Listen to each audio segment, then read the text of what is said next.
O gnosticismo é a crença de que os seres humanos contêm um pedaço de Deus, o bem maior ou uma centelha divina, dentro de si, que caiu do mundo imaterial nos corpos dos humanos. Toda a matéria física está sujeita à decadência, apodrecimento e morte. Esses corpos e o mundo material criados por um ser inferior são, portanto, maus.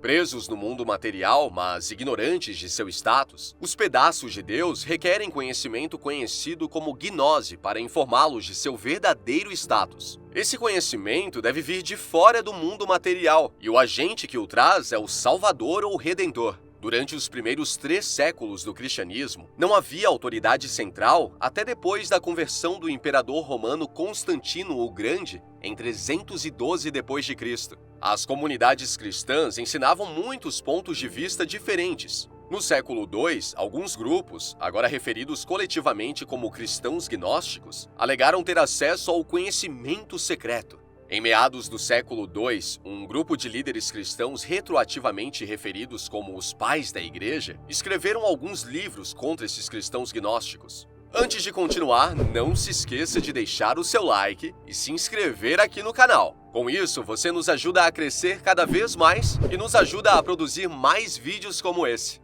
Os gnósticos, assim como os padres da igreja, foram educados nas várias escolas de filosofia. Muitas das escolas compartilhavam as teorias de Platão e sua visão do universo.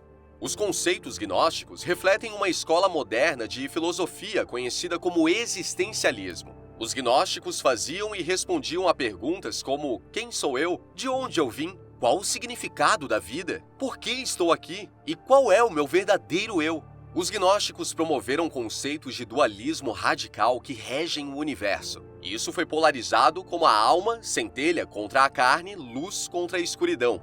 Deus, que não cria, originalmente emanou poderes como a luz do sol, visível mas não física. Um dos arcontes, Sofia, sabedoria, em momento de fraqueza, produziu Demi-Insto, que então criou um universo físico, incluindo os humanos. No pensamento filosófico, Logos, palavra, era o princípio da racionalidade que ligava o Deus Supremo ao mundo material. Alguns sistemas reivindicaram um mítico pré-Adão e Eva antes de sua manifestação como humanos no Jardim do Éden. No entendimento gnóstico, a queda ocorreu como resultado da criação física. De acordo com a unidade do Deus eterno, os gnósticos promoveram a ideia de androginia ou união de gênero. Após a queda, o Logos, o Cristo pré-existente, veio à Terra em forma humana para ensinar à humanidade como retornar a esta androginia original e se reunir com Deus.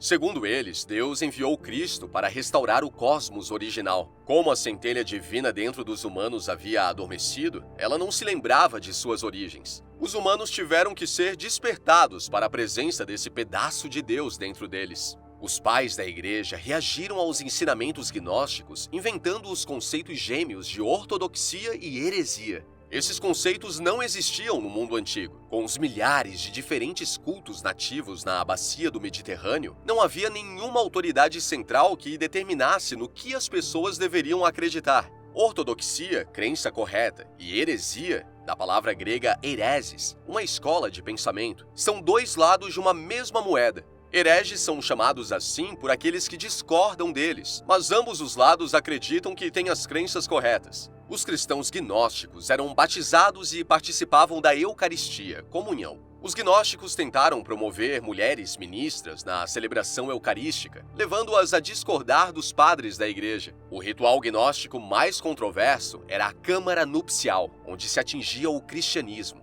As escolas de filosofia ensinavam que se deveria cuidar da alma acima do corpo, não deixando que os impulsos físicos do corpo governassem a vida de alguém. Tais ensinamentos foram interpretados como na disciplina atlética do corpo. Os cristãos gnósticos assumiram literalmente o controle do corpo. Eles foram os primeiros a praticar o celibato, não entrar em um contrato de casamento, bem como a castidade, nunca se entregar a relações sexuais. Desta forma, o ciclo de vida tradicional foi quebrado. Nenhuma centelha divina mais ficaria presa em um corpo físico. Uma pequena minoria de seitas gnósticas pode ter tido a opinião oposta. Como parte do mundo físico maligno, governos, leis feitas pelo homem e convenções sociais não eram mais válidas. Vários padres da igreja alegaram que isso levava à imoralidade sexual. Não podemos confirmar tais práticas, mas no século XVIII, depois de Cristo, esses grupos foram rotulados de libertinos após a publicação dos escritos do filósofo francês Marquês de Sade.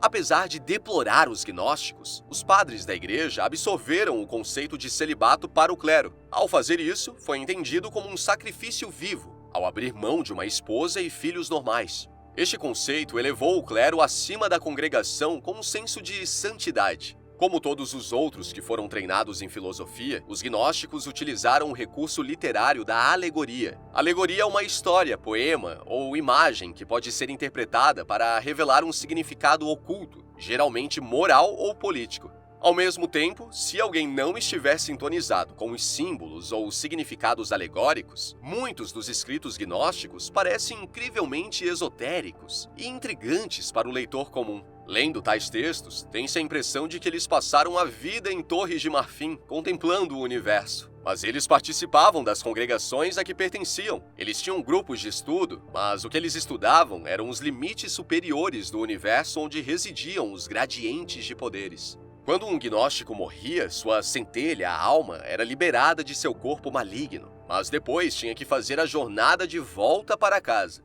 A caminho, ela tinha que saber as senhas para passar e contornar os poderes para que ela não se distraísse. Alguns sistemas afirmavam haver 7 céus, enquanto outros afirmavam 365 níveis. Os padres da igreja eram vorazes em suas críticas aos escritos gnósticos. Os estudiosos, no entanto, eram céticos e não podiam ter certeza de que as citações eram precisas até 1945. Então, 2 irmãos estavam cavando nitrato no deserto egípcio, perto da cidade de Nag Hammadi, no Alto Egito, quando sua pá atingiu uma grande jarra cheia de códices. Eles os levaram a um homem conhecido que trabalhava no mercado negro de antiguidades. Havia 13 livros contendo tratados, evangelhos e mitos gnósticos. Eles são coletados em um volume, a Biblioteca de Nag Hammadi. Acontece que os pais da igreja fizeram um bom trabalho de cópia. Enquanto utilizavam citações, temos agora os textos completos para uma melhor análise de cada documento. Os evangelhos gnósticos diferem dos evangelhos canônicos do Novo Testamento. Frequentemente carecem de uma narrativa ou história e consistem simplesmente nos ensinamentos de Jesus para elucidar a existência do verdadeiro Deus. Acredita-se que o Evangelho da Verdade tenha sido escrito por Valentinos, um professor gnóstico de Alexandria que foi posteriormente excomungado de Roma. Um dos mais espirituais dos evangelhos gnósticos, ele personificou abstrações como erro, medo e esperança como seres vivos. Cristo é descrito como a manifestação da esperança. Se acredita que o Evangelho de Maria Madalena está incompleto. Após a morte de Jesus, os discípulos se sentem sem liderança e desanimados. Um dos discípulos pede a Maria que transmita qualquer informação que ela possa oferecer, pois foi reconhecido que Jesus teve um relacionamento especial com ela. Maria, então, revela que teve uma revelação pós-ressurreição de Jesus, que explicou muitos dos temas gnósticos que já vimos. Afirma-se que o Evangelho de Tomé foi escrito pelo irmão gêmeo de Jesus e consiste em 114 ditos de Jesus. O autor estava familiarizado com muitas das parábolas e ensinamentos canônicos, mas o Evangelho também critica o conceito tradicional de Jesus como Messias, promovendo Jesus mais como um filósofo iluminado. Este Jesus diz para não procurar um reino terreno de Deus. Ele é encontrado na transformação da pessoa interior. O Evangelho de Tomé tornou-se popular nas últimas décadas em relação a um movimento cristão populista conhecido como Teologia da Libertação, que também ensina a autorreflexão de cada pessoa como Cristo dentro de si. Gustavo Gutierrez cunhou o termo em seu livro de 1971, A Theology of Liberation. Ele criticou a Igreja Católica na América Latina por corromper os ensinamentos originais de Jesus. À medida que os textos de Nag Hammadi se tornaram disponíveis, muitas teólogas feministas modernas os admiraram pela inclusão de mulheres em seus grupos de estudo e pela promoção de ministras eucarísticas femininas. Ao mesmo tempo, os grupos da nova era admiravam o que viam como a elevação do feminino divino em Sofia. No entanto, os gnósticos não eram equivalentes às feministas modernas. Cada texto deve ser analisado por seus conceitos. Para este sistema, as mulheres serão salvas renunciando ao seu gênero, ao seu papel convencional de esposas e mães. Este era o caminho para uma mulher ser restaurada à unidade, o conceito de androginia. O Evangelho de Filipe é um exemplo das tentativas gnósticas de transigir com os ensinamentos proto-ortodoxos dos padres da Igreja. Este evangelho promoveu a forma dual de Cristo. Cristo era a figura redentora pré-existente, que possuía o humano Jesus de Nazaré durante o período do ministério. Cristo entrou no homem Jesus quando a pomba pousou sobre Jesus em seu batismo. No momento da crucificação, Cristo deixou o corpo para que fosse o Jesus humano que foi crucificado. Outra escola gnóstica em Alexandria, liderada por Basílides, ensinou que uma isca e troca ocorreu na crucificação. Foi Simão de Cirene, nos evangelhos canônicos, quem foi crucificado, não Cristo. O Evangelho de Filipe também é famoso pelo que se tornou infame em O Código da Vinci de Dan Brown, a relação entre Jesus e Maria Madalena, repetindo a cena encontrada no Evangelho de Maria Madalena, que Jesus teve um relacionamento especial com ela. O Evangelho de Judas consiste em conversas entre Jesus e Judas Iscariotes. Sua redescoberta e tradução foram publicadas pela National Geographic Society em 2006. Antes disso, era conhecido apenas pelos escritos do bispo Irineu do século II, em seu livro Contra Todas as Heresias. Em contraste com os evangelhos canônicos, que pintam Judas como um traidor, este evangelho afirma que Jesus ordenou que Judas o traísse. Os outros discípulos não haviam aprendido o verdadeiro evangelho que Jesus ensinou a Judas. Muitas das cenas mostram Jesus e Judas discutindo sobre os outros 11 discípulos, que só percebem a realidade por meio dos sentidos físicos. Eles continuam a oferecer sacrifícios de animais. Jesus zomba da Eucaristia como canibalismo e acreditam que o martírio os salvará. Muitos dos textos gnósticos desafiaram a compreensão tradicional da personalidade. Nos antigos conceitos do monismo, a pessoa consistia em um corpo físico e uma personalidade. Tanto a antiga religião persa, o zoroastrismo, quanto as escolas de filosofia grega introduziram uma segunda substância na pessoa, a alma. Na maioria dos sistemas, o corpo e a alma trabalhavam em harmonia. Nos textos gnósticos, o corpo e a alma se opõem pelo domínio. Nos textos mais esotéricos, os gnósticos regrediam ao monismo, um ser em que a existência era indiferenciada. Indo ainda mais longe, alguns textos afirmavam que o mundo material e a própria existência eram uma ilusão.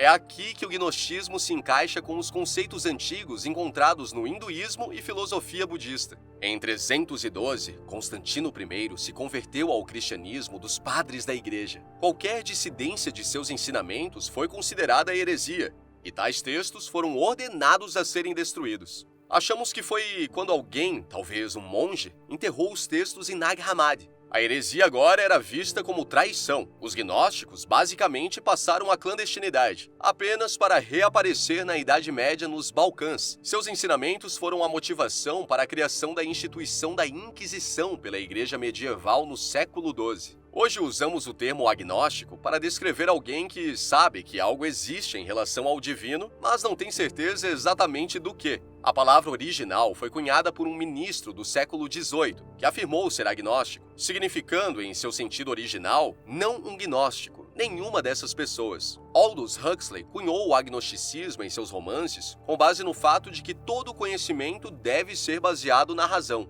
O psicólogo Carl Jung utilizou conceitos gnósticos encontrados na alquimia medieval para sua teoria dos arquétipos. Conceitos gnósticos estão agora incluídos em filmes de ficção científica, começando com Blade Runner, de Ridley Scott, de 1982. A trama envolvia a criação de androides perfeitos, que, no entanto, começaram a desenvolver emoções humanas por causa de implantes de memória em seus sistemas. O lançamento de sucesso dos irmãos Wachowski em 1999, Matrix, baseia-se no cristianismo gnóstico e no budismo para apresentar o problema fundamental da humanidade e sua solução em termos de ignorância e iluminação. Por causa da ignorância, as pessoas confundem o mundo material com algo real, mas podem sair desse sonho com a ajuda de um guia que lhes ensina sua verdadeira natureza. Já conhecia essa história do gnosticismo? Deixa sua resposta aqui nos comentários que eu quero saber. Se gostou desse vídeo, deixa seu like, se inscreva no canal e ative o sininho das notificações para ficar por dentro do universo mitológico.